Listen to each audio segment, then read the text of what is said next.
Welcome to the bouncing ball tutorial. So I've been meaning to do this tutorial for a while, and here we are. So I'm going to create the scene and put it in the tutorials directory. I'm going to call it something fancy, like bouncing ball. Fire up the scene. I'm using Harmony Advanced. There is also Harmony Premium and Harmony, whatever the entry-level one is. Advanced has most of the features I am interested in. I think Premium, you get some more 3D effects, which are super cool. I just haven't explored that very much at this point. But let's get started. So, bouncing ball tutorial, I'm going to get set up a little bit. First thing I'm going to do, which I often do, first in these tutorials, I'm going to say File, Save. So my directory structure was set up when I said create scene, but my actual scene file was not. So now my scene file is set up, not much information in it, but at least it's there, and as I continue to say file save, it will save things out.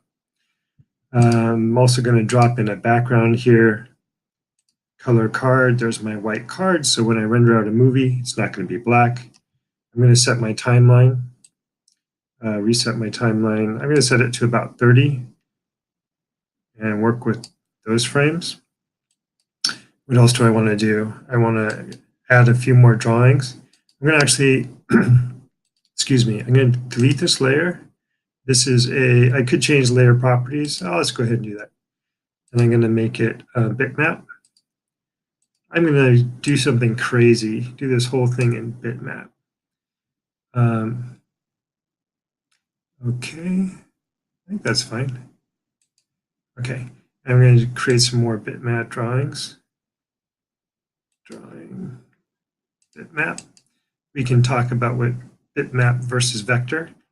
But vector is math-based, lighter in terms of file size. Bitmap is heavier, but it just has a look that's more like a pencil, and I just want to keep this. A vector can also look a lot like a pencil, but just going to keep it super simple and do my scribbly drawings and get this demonstrated for you. Add and close. So now I've got some layers in there to work with. All right, bouncing ball. Come in here. This is okay for what I want to do right now, which is explain a little bit about what I'm going to do. We're doing a bouncing ball tutorial.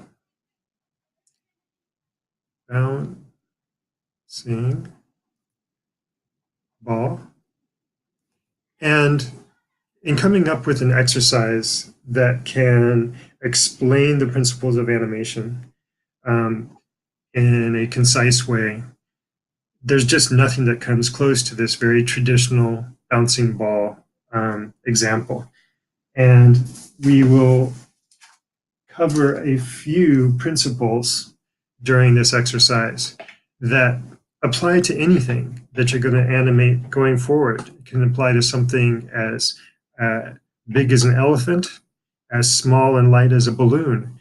But these principles that we talk about apply across the board. So some of the things we'll talk about, some of the terminology are timing. Hope you can read my handwriting. Timing, spacing,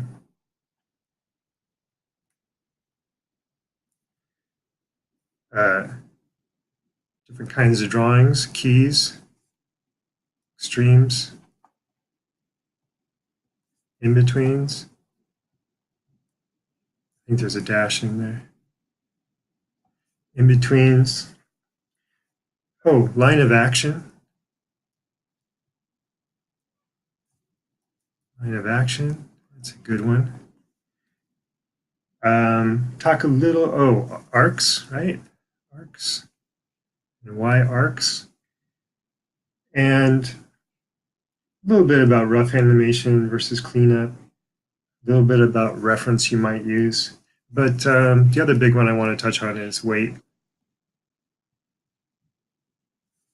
So hopefully in the course of this exercise, we'll touch on these main things, and we'll come back to them and make sure that I've covered those. All right, so let's get started. I am going to create my ball. So in drawing a ball,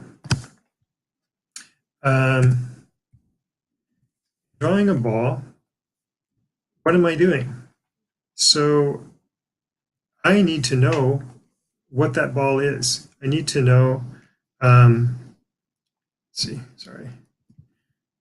need to know when I draw this circle, what I am drawing. I need to know the material. I need to know the weight. I need to understand the space that it exists in, because the options are many. And if I don't know how heavy this ball is, what it's made of, where it's coming from and where it's going, the audience isn't going to know either.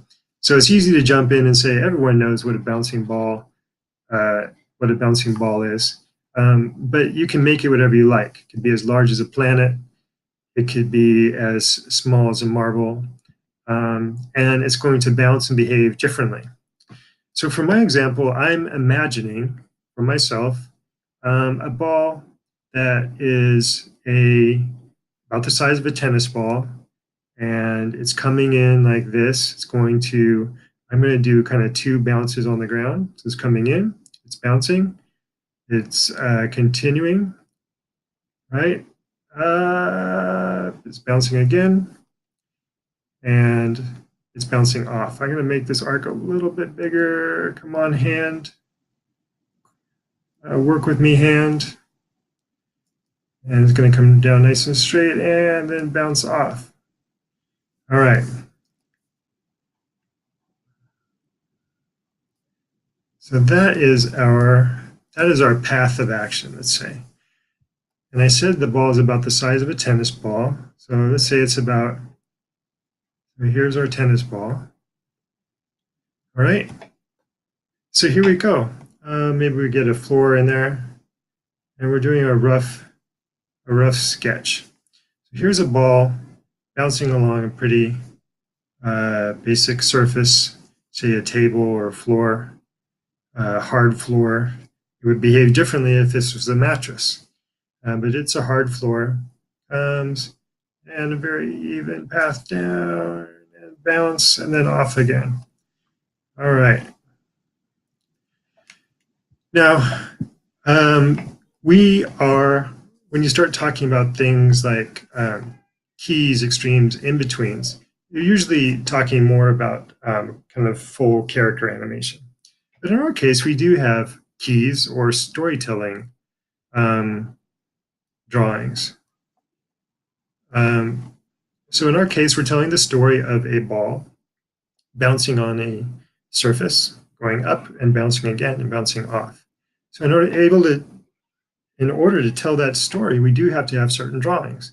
If we left this drawing out, we wouldn't know, the animation would look floaty. We wouldn't know for sure that the ball hit this position. The other story we're telling is sort of the height that the ball goes. This is also an extreme.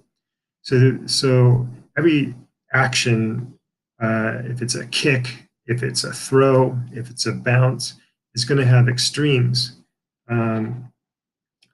extreme distance that the action is taking. Again, we have another storytelling drawing here. It bounces on it bounces on the surface again. It doesn't get hit by something up here. It actually bounces. And then up here, we have another kind of extreme, right? And then we're going to have, we have keys. We have our kind of extreme on the upper part. Our key drawings are also extremes, extreme down position. And then we also have our in-betweens, which is more these positions in here. And we'll talk about what we want to do with this. You might start to sketch in something that looks a little bit like this. As far as the physics of a bounce, as I understand it, the velocity or the rate of travel that a ball is making when it's actually bouncing and moving in this way is pretty constant in this direction across, and then it loses energy, significant energy, because of gravity, right? Always dealing with gravity in our animation. In this case, the gravity brings it down, sucks it down, it loses energy when it hits the table, and so this arc is less. So we're not physicists, we're not scientists necessarily, we're artists, right? But we are dealing in a real world, and the more believable the more we can understand the kind of science of it, the more believable our animation will be. So it's important to know what is really happening, and reference of a bouncing ball can help you in that way. But this also helps us in terms of spacing. So because this is constant, relatively constant, then you're going to have these kind of constant spacings like this, right? Across the board. And it's going to be pretty even. Oops, sorry. A little closer. It's going to be pretty even. Now we're going to be exaggerating this a little bit because we're cartoon animators. But in general, it's going to lose a little energy here, a little movement forward, but not much. The physics of it tell us that it doesn't. And just by getting this spacing, this even spacing going this way, will give us an interesting spacing as the ball goes up. So we have this spacing here, right? And then we made this mark up here. Well, that means that this ball is going to be up here, actually. Okay? Because the spacing is normal. Okay, and then this ball is actually going to be down a little bit here. And then the next one would be here. So we're already getting some overlap. That honestly, for a long time in doing the bouncing ball exercise, I thought that this was sort of exaggerated.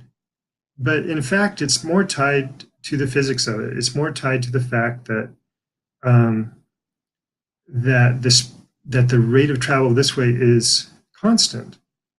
And so you're kind of filling these in, and you get a natural overlap because the arc is bending, the rate of travel is staying the same.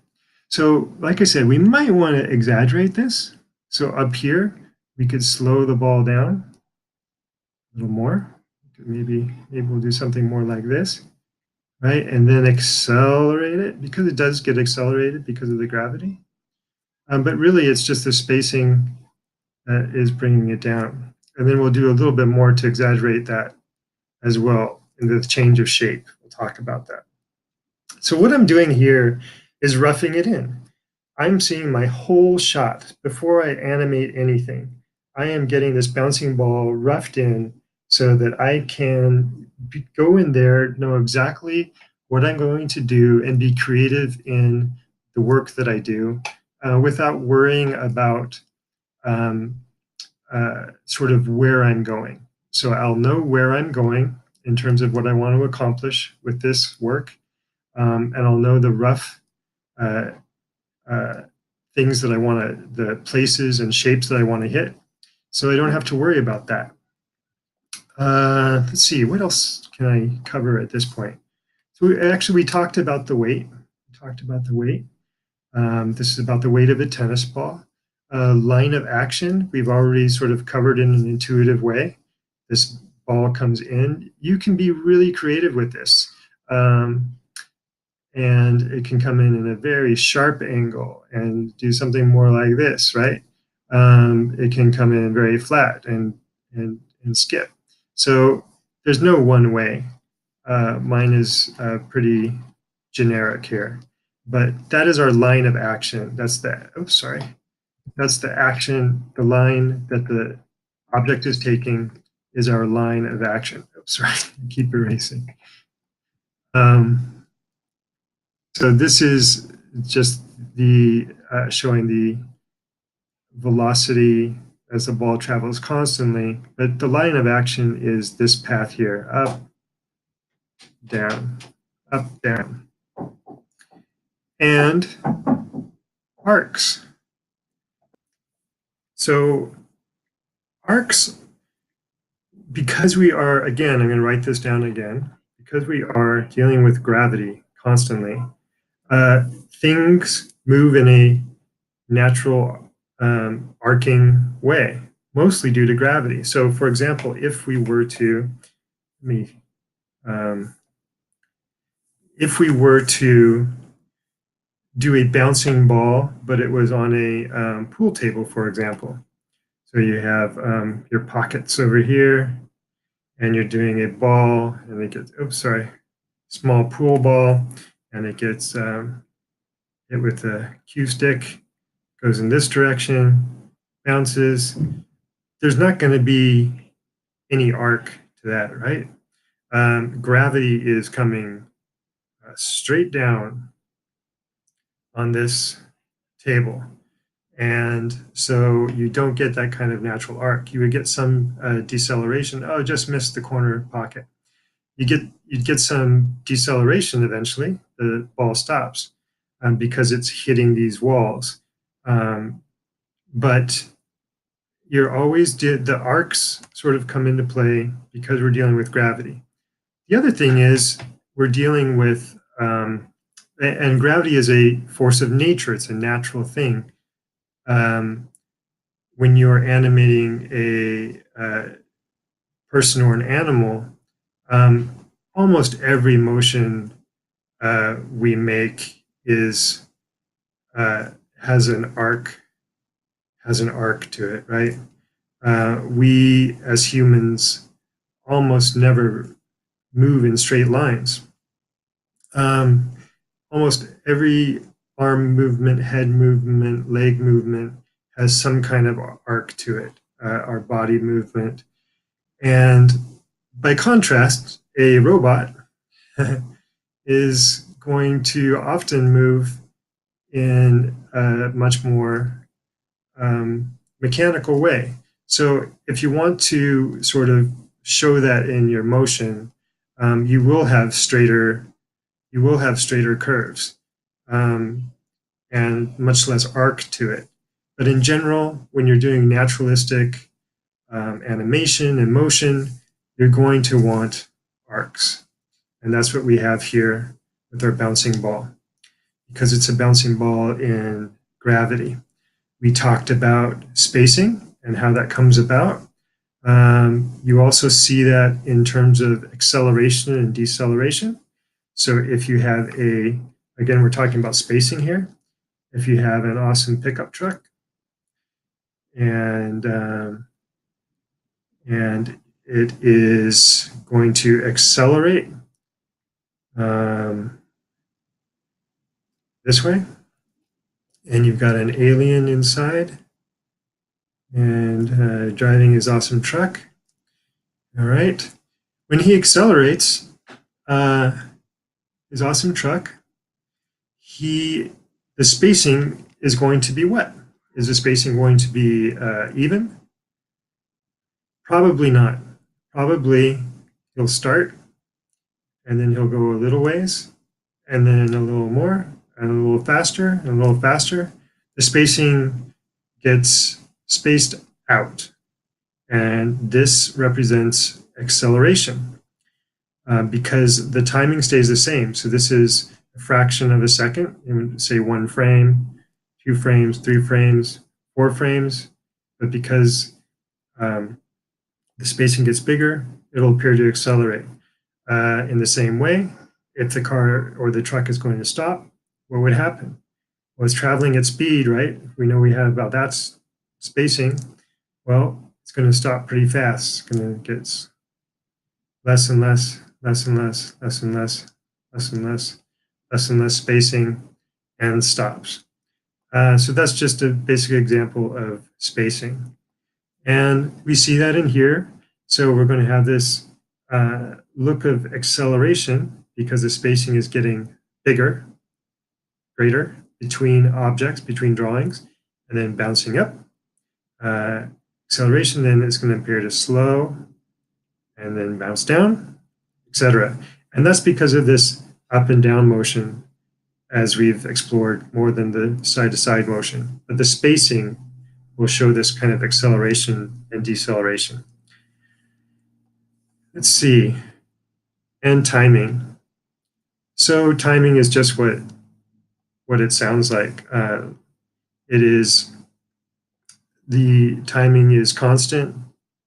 And so as you adjust your spacing relative to a constant timing of 24 frames per second, you're going to get a different look and different results. And in this case, we will be animating the ball in a realistic way. So the timing, we could pull timing from reference. We could actually get a ball and bounce it, see how long it takes, that sort of thing. If this was a ball in space, that timing would be much slower. I guess that's how I would best describe timing. So there we go. So let's animate. Let's see this ball bouncing. So I'm going to extend this out. And I'm going to start to put in some drawings. So because I have this light table on, I can see through layers. Super handy. And let me put in some drawings. And like I said, I was going to adjust these drawings a little bit just to get that sort of exaggeration in there. And you can do some fun things. And let me show you what some of those things are. So if we were to do this straight ahead, and this was something hard, like a golf ball, there wouldn't be a lot of change of shape. Oops. There wouldn't be a lot of change of shape, in terms of flattening it or squash and stretch. Oh my gosh, there's another major principle that you can cover with this. Squash and stretch.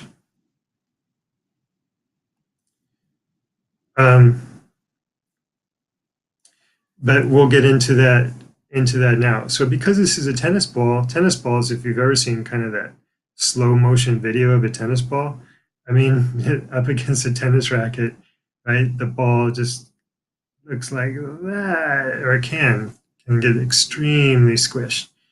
So we'll have fun with that, and it really helps bring life to our animation. The other thing is, speaking of life to animation and life to a drawing, don't be afraid to hand draw stuff. We can do this. We can create a ball and animate that ball. But you can bring so much life to a drawing, to an animation with hand drawing it. And it's really good practice for understanding how to maintain the volume of an object. And that was another thing I thought I mentioned, but I didn't. I want to add that too. I'm sorry. Volume. Especially in traditional animation, it was a challenge and is a challenge to maintain the volume of the thing that you're animating. And in 3D animation, a lot of that's taken care of. The volume or relative size of a character or object in a scene doesn't change because it exists in that 3D world. But when you're drawing something from scratch, that size can change, and that tells a different story. That's starting to tell the story of this ball coming toward camera, and we don't want that. So you need to kind of maintain a regular drawing size, depending on what you're trying to convey, so that the audience understands what you're drawing as that one object, if that makes sense. So maintaining the volume of a piece of an object in a believable way is important. All right. First drawing. I'm going to draw this drawing. This is an in-between, but I'm just going to start here because I'm going to kind of work in and out of this. So I want to bring it down a little bit. I don't want it to be quite that high. I'm going to bring it down, and I'm going to stretch this a little bit to exaggerate that acceleration, exaggerate that and down. Okay. I'm going to not worry. I'm going to keep it a little squiggly, like I said. So there's that drawing. And then instead of going into,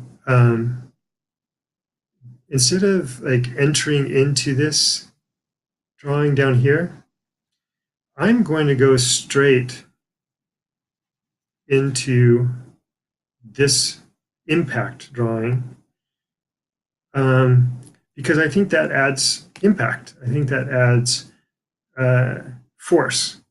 So I'm going to kind of draw this again, kind of maintaining the volume as best I can, but having that squash. And it doesn't have to be a crazy amount of squash, but good amount. And I do want to keep kind of a bit of an oval. And I'm sorry, I wanted that to be on a different frame. So I'm going to cut that out on the next frame. All right, go back here and erase that. So now we've got these two drawings. We've got this drawing, this drawing. Now, the physics of it, we learned that the next ball would really go right up here. But we want to have some context. We want to see the change of shape down here. So if I turn on my onion skinning, I can see this frame, now our next frame. And I'm going to overlap. I'm going to have this ball squash. And I didn't have an entry drawing, so I'm going to make good use of the time on the floor here to have a change of shape. I'm going to change that shape from this to pointing toward my line of action, up.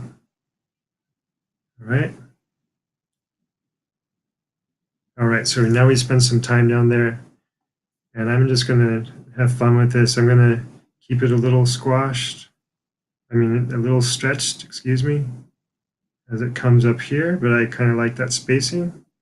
It's lower than this spacing was. If I see that drawing, it's lower than this was. It's losing energy, but it's still stretched a little. All right, and I'm going to draw the whole thing, keep it a lot of nice life. All right, we've already got 4 drawings.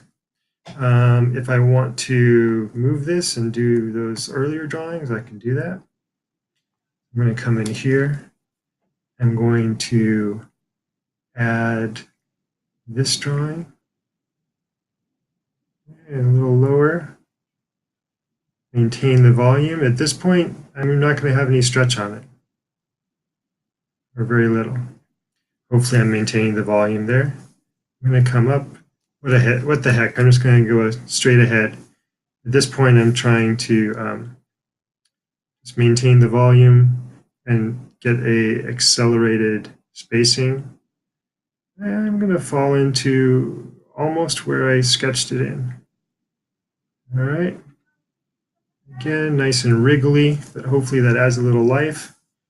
And like I said, I'm going to kind of work off what the template that I had was.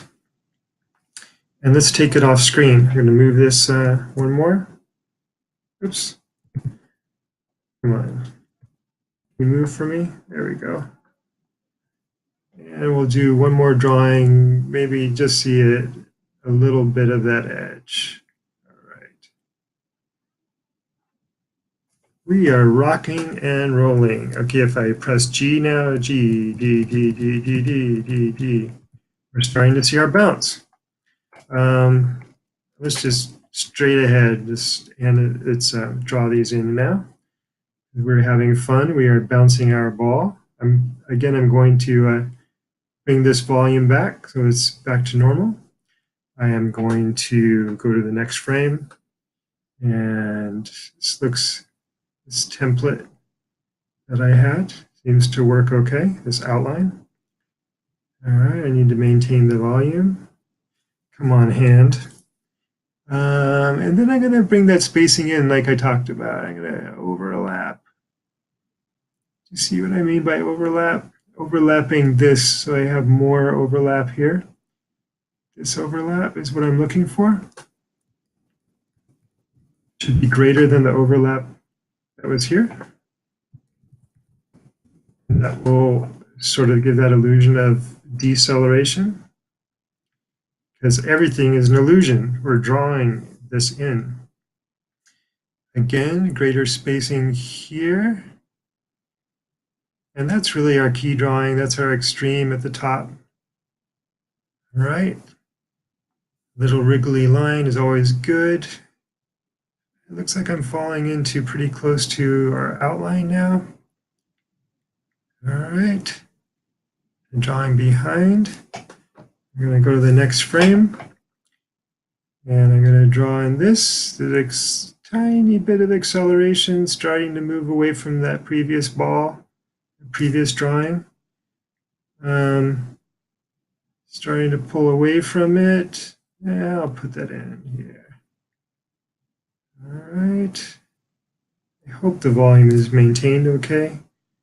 I'm going to go ahead and stretch this next one just a little bit. There we go. Come on. Stretching. You know what I mean by that stretch, right? More of an oval shape, not an egg. More of an even. So not an egg. If my hand will cooperate, not an egg shape where it's wider at the bottom, but more of an even oval. More of an even, so this more even up here is how a ball would, how the volume of the ball would look. Okay, a little stretch. And then let's go straight into the smack again. I like that. So some animators, I think, would enter into this shape, okay? They would enter into this shape with this, so that you see that change of shape there. But like I said, I like to get some impact. I like to go straight to my impact drawing, so it goes from there to there, and I think that adds a little life to it. So let me get this impact frame. All right. Wriggly, squiggly drawings. Impact frame. Right, like that.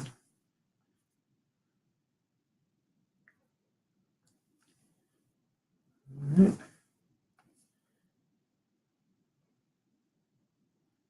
Okay, and then, but I do like that exit drawing to be the change of shape that points us in the direction we're going to be going. So again, an oval. Come on, hand.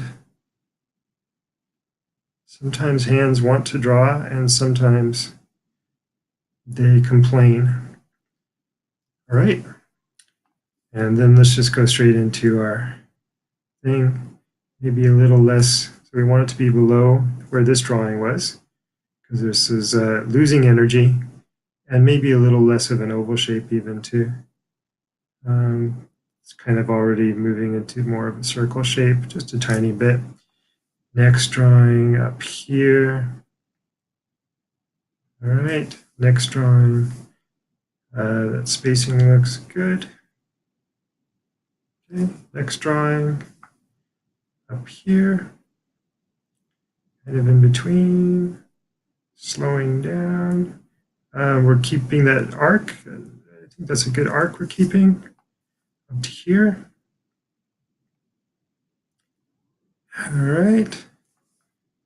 Wriggly squiggly will give us some nice life. All right. And more like that. And now it's off. Okay, so that ended up being 24 frames. It might be fast. We might have to double that exposure and not positive. So let's see how this looks.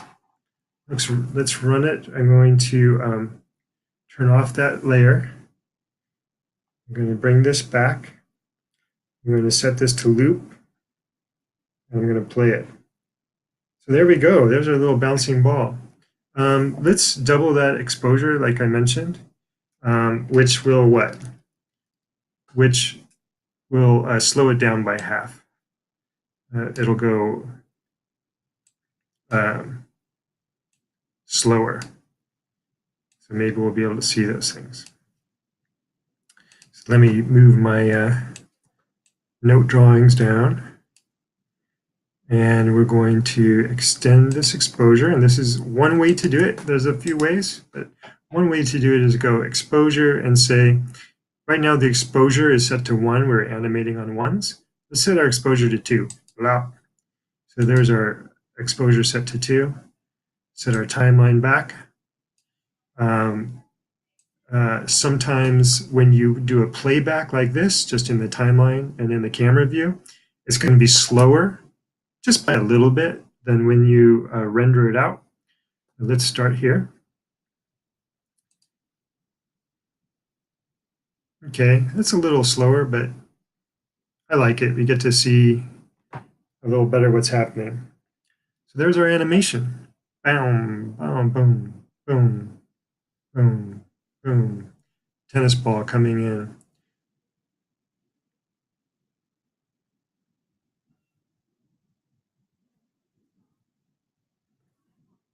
And if anything,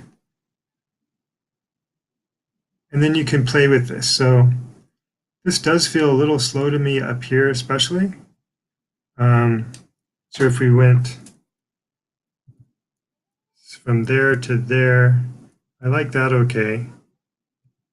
I might take out this drawing. Let's just play with it a little bit, see what happens. So if we say just plain old delete, all right, move this, delete this. Right, this is little stuff. This is let's see if this looks different or feels different. That just feels a little better to me. Boom, boom, boom, boom, boom. Well, I like it. So if you like it too, what you can do is come up here, say, oh, file save. So what we'll see is I have not saved it all. So we have our 8 kilobyte scene file, save. It saves out our scene file, and now that scene file is 23 kilobytes. So all that thoughtful data we put in there is now saved. And if you want to render out a movie, file, export, movie. Okay, I want to call this, so I've come into the export to video. I am going to put this movie, I'm going to put it here in tutorials directory, call it bouncing ball. It does have to have the extension on it, .mov, even though you said the video format up here, you do want it fully listed out here as well with the extension. And I'm going to say set scene resolution to half. Excuse me, because HD will go bigger than my computer screen. So we just need half. And it has set the range for me to where the stop is, which is good. I'm going to say OK. And I'm going to say render. It renders out the movie really fast. Let's see if we can find it. There it is. I like to work with QuickTime.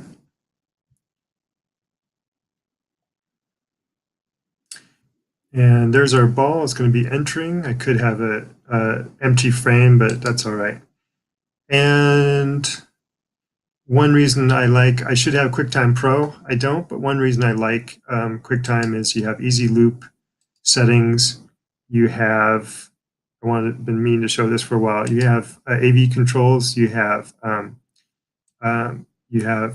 ability to jog forward and back, ability to adjust your playback speed, so you could experiment with different speeds without doing it in Harmony.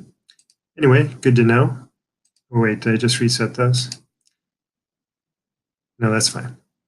All right, so I've set this to loop, so it should loop back and forth. And there's our bouncing ball. Boom, boom, boom, boom. Thank you for joining me. I hope this tutorial has been helpful. Any questions, leave them for me and I'd be happy to answer them. Thank you.